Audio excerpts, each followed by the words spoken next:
American white oak, or Quercus alba, is a deciduous hardwood tree that's native to North America.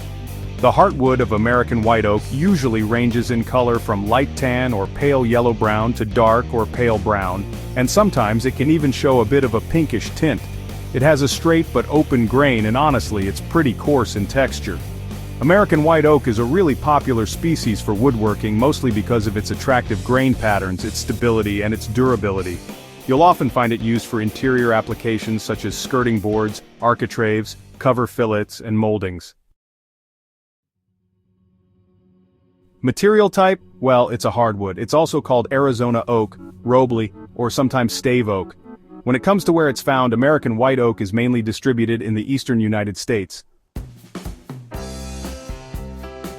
So, the tree size is usually between 65 and 85 feet tall, with a trunk diameter of about 3 to 4 feet, or around 20 to 25 meters tall and 1 to 1.2 meters across. As for durability, the heartwood of American white oak is resistant to decay, but just so you know, the wood can be attacked by ambrosia beetles and other insects. It's resistant to preservative treatment, which is a plus, but American oak isn't really ideal for exterior use because it tends to move quite a bit in service. Talking about properties, white oak is a hard and heavy wood with medium crushing and bending strength, and it has low stiffness. The wood is known for its excellent steam bending properties, and honestly, it has exceptional resistance to wear. It can have a tolerable blunting effect on cutting edges, but generally it works well, though that can depend on the exact species used. Oak planes, turns, machines, sands, mortises, stains, and polishes well. Pre-drilling is definitely advised for nailing and screwing, and it glues adequately. Just a heads up, the tannin content in the wood can react with ferrous metals and cause iron staining. It's not really ideal for use outside, since dimensional movement can be considerable when the wood is exposed to different conditions. So, let's talk about color and appearance first. The heartwood of American white oak is a light to medium brown, and it often has this olive cast to it. The paler sapwood isn't always sharply separated from the heartwood, which can make identification a bit tricky. If you look at quarter sawn sections, you'll notice these really prominent ray fleck patterns. Now, red oak, or Quercus rubra, usually has a slightly redder cast compared to the olive tones of white oak, but honestly, color alone isn't always a reliable way to tell the types apart. Moving on to grain and texture, the grain is generally straight, but the texture is coarse and uneven.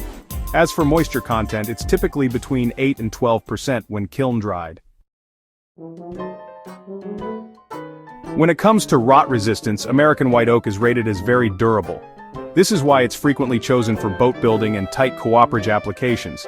Now, about workability, this wood produces good results with both hand and machine tools. However, it does have pretty high shrinkage values, which can mean mediocre dimensional stability, especially with flat sawn boards. Along with its close relative red oak, white oak actually scored near the very top in machinability assessments for domestic hardwoods. One thing to watch out for is that the wood can react with iron, especially when wet, which can lead to staining and discoloration. On the plus side, it responds well to steam bending, and it glues, stains, and finishes really well. As for odor, American white oak has this distinct smell when it's being worked. It's something that's common to most oaks, and most people actually find it pretty appealing. Now, for typical uses, this wood is super versatile.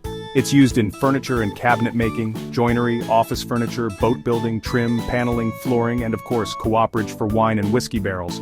You'll also find it in coffins, shingles, and sleepers or railroad ties. Plus, it's sliced for figured veneers and rotary cut for plywood. You know, there's this old saying, mighty oaks from little acorns grow. The American white oak really does inspire us to be strong, not just physically but in our minds and spirits too. It's considered a sacred and revered tree, symbolizing endurance, power, protection, and authority. When it comes to pricing and availability, American white oak is, well, pretty abundant and comes in a wide range of widths and thicknesses, whether you're looking for flat sawn or quarter sawn lumber. It's usually a bit more expensive than red oak, but still, prices are moderate for a domestic hardwood. Just keep in mind thicker planks or quarter sawn boards do tend to cost a bit more. Strong, beautiful, rot-resistant, easy to work, and, economical. White oak really represents an exceptional value to woodworkers. It's no wonder that this wood is so widely used in cabinet and furniture making. Similar to its European cousin, but honestly is often drier, moves dramatically if exposed externally. Thicker sections, 50 millimeters upwards, can have pocket splits and shakes which are not apparent until machining, but all in all, a very attractive timber used for multiple applications. European oak is the recommended option for external applications. In addition to the wood, white oak is also the state tree for 3 states: Connecticut, Illinois, and Maryland. Indeed, Connecticut's state quarter from 1999 was minted with a picture and inscription of a famous white oak, the charter oak. Back in 1687, a cavity within the tree was used as a hiding place for the Connecticut Charter of 1662 to prevent its confiscation by the British.